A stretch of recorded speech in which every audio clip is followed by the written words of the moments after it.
Well, hello and welcome back. Got my husband, Big D, over here. And my husband, Fatty. And we are Endzone Enthusiasts. So check to see if you are subscribed. We put a lot of time and energy into making these videos, and we really got to collect as many subscribers as we can. It helps us out a lot. And we just going to say, I'm not too proud to beg. And please subscribe to us. Please subscribe. Ain't too proud to be, babe. Sing it, Okay, baby. sorry.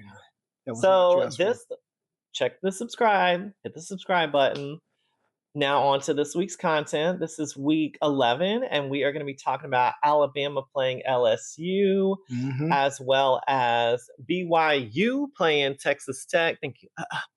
And then Texas A&M playing Missouri, as well as don't forget about Indiana playing Penn State. And Lena is here for it, so let's get into it. Let's go. Oh, you think you're big stuff just because you rank number 2? Well, I'm going to show you. What you show me? We talking about Indiana versus Penn State, a Big Ten game with the Hoosiers playing the Nittany Lions, and they played at Penn State, which is relevant. We'll get back to it. We will. The undefeated Hoosiers drew first blood with an early quarterback touchdown, but Penn State did respond. Now, this game is kind of what we call an underdog story because, as we've talked about, Penn State has been through a lot this season. Penn State has been through a lot.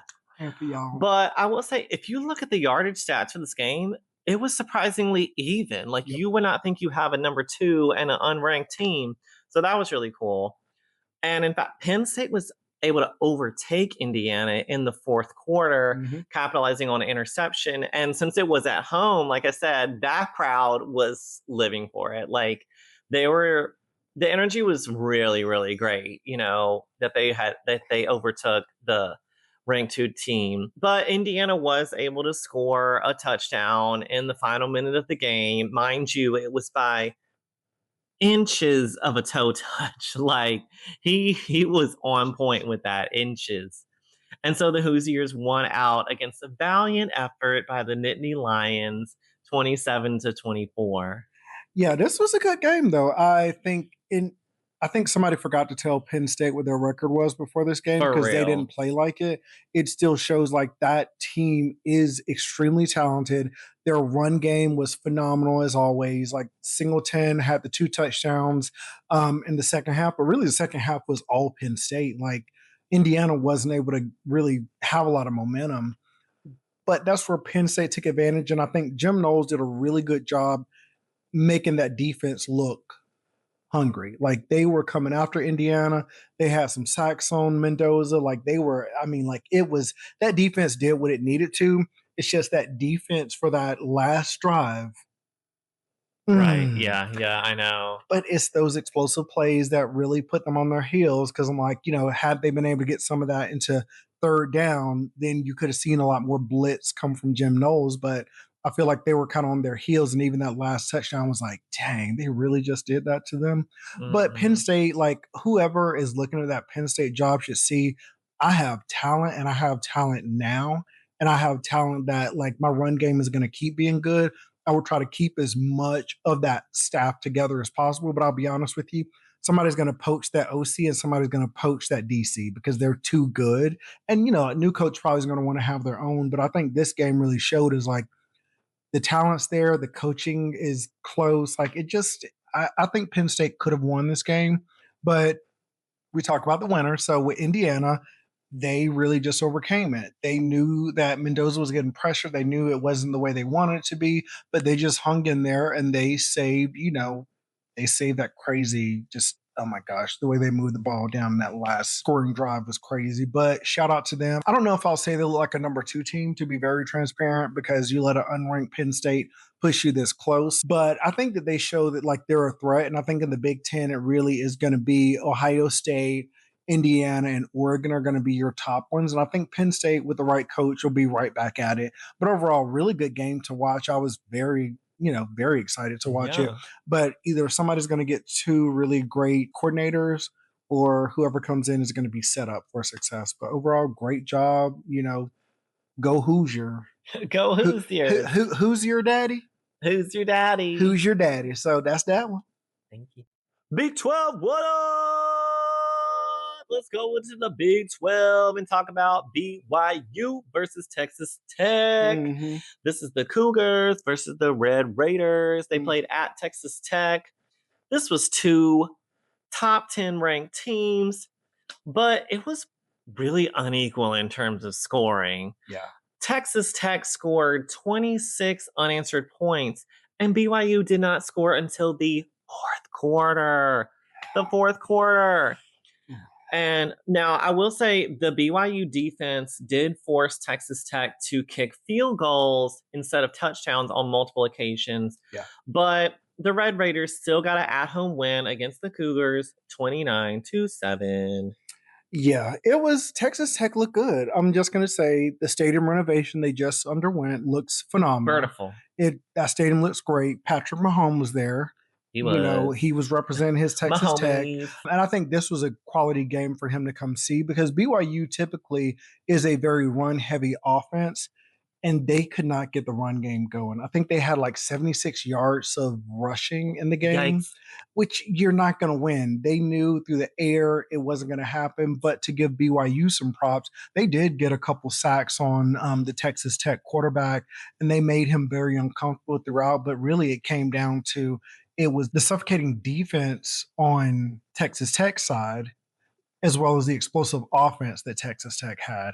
I think it shows that they're a legit contender. I think they showed that they can go up against some bigger schools that you probably wouldn't have thought of in the preseason.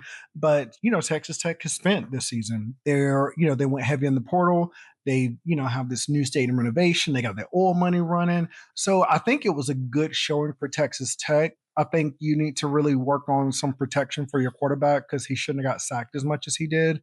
But otherwise, I thought it was a good game. Texas Tech looked good. They looked legit. It'll be interesting to see how they fare up against like a Georgia or an Ole Miss or Ohio State or Indiana, to see if they can really, really go toe-to-toe. But I think from what we've seen from this game is like Texas Tech is pretty ready.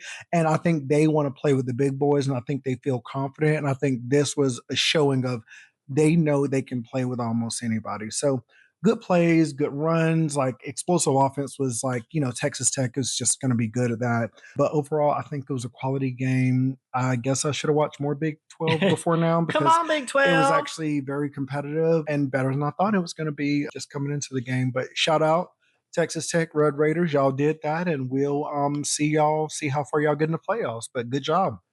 And that's that one. How are you going to come in my house and embarrass me? Oh, you so Aggie. Got him. You know what I'm talking about. Texas A&M versus Missouri. This is number 3 versus number 22, an SEC game. Come on, Lena. The Aggies versus the Tigers. They did play at Missouri. The Aggies came into this game undefeated, right, Lena? Undefeated. Only a few of those teams left. And the Aggies scored 21 unanswered points before Missouri scored in the third quarter. At which point, Missouri finally woke up, and they did score in the third and the fourth quarter, but it was not enough to overtake Texas A&M. And so the Aggies beat the Tigers 38-17. And guess what? They're still undefeated. Whew. Lord, let me touch that one. Let me touch on that one.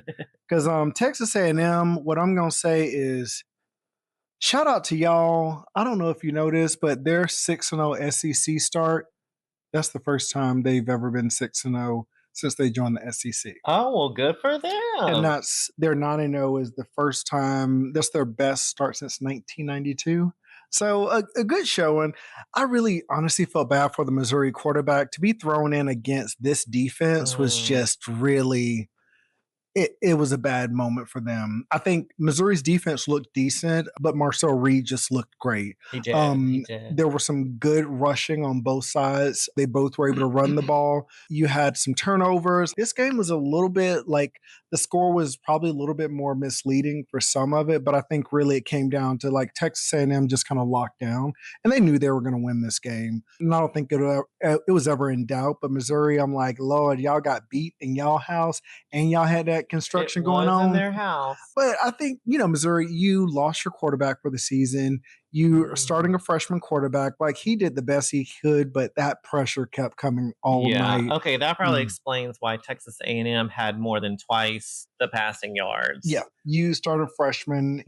He tried, and I think Drink will get him ready for future games. But I think it's really for them, Missouri's just kind of gonna have a probably decent bowl season out of this. But Texas A&M looks like the truth, and I think they showed they can win in a different style, and they were very balanced. And then you had Marcel Reed just making throws and being able to move the pot. He looks so good. Yeah, but he also has a phenomenal offensive line. Great job for them. Sorry, our daughter was just acting up. Oh my gosh. But overall, I think Texas A&M looks like the truth. I think they'll make it to the SEC championship. It'll be interesting to see who they play because they still have to play Texas at the end of the year. So that's going to be interesting. It'll be interesting, but Texas is hit or miss for me. Yeah, you lost to Florida.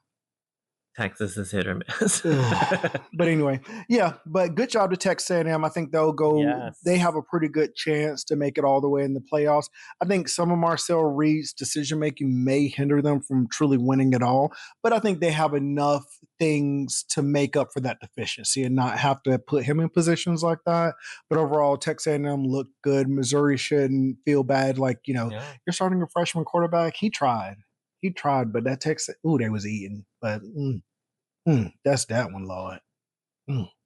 Okay, Big D, go along. Fumble recovered by Damien. Yeah. Bye, Lena. Okay, so we're going to be talking about Alabama playing LSU. This is the SEC game. The Crimson Tide, of course, playing the Tigers at Alabama. Now, this was a fairly low-scoring game, in my opinion. Yeah. And the reason I threw you the ball is because this was a shootout. There was way more pass plays than run plays. Mm-hmm. And I think that contributed somewhat to the low score because you got a number of incomplete passes. And also both kickers missed a field goal, so that was some missed points as well. Yep. But all in all, the ranked Crimson Tide did get an at-home win against the Tigers, 20-9. Yeah. So with LSU, I knew they weren't going to be dead in the water completely. Even though they've lost their head coach, I think they still have a lot of talent on that roster. That was one of the most expensive rosters in the offseason. So, pricey, but the talent was there. Really, the defense really showed out. It was the offense, couldn't get anything going. Nussmeier got benched for Van Buren. It was a lot of missed opportunities. Mm-hmm. So, LSU ended up settling for 3 field goals. And they made their way down to the 20-yard line, couldn't score.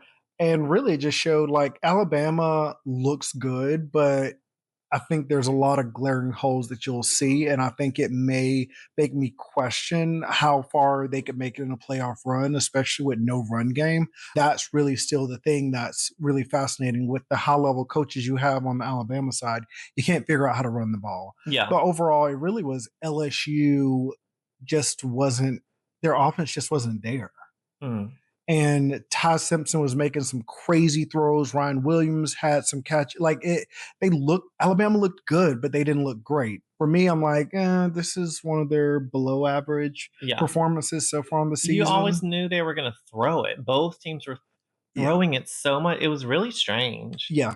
And it's surprising for LSU not to have a good run game. Normally, that's their, bread and butter is a balanced offense, good runners, good wide receivers. They've had obviously so many in the NFL, but I think this says Alabama is still going to be a contender.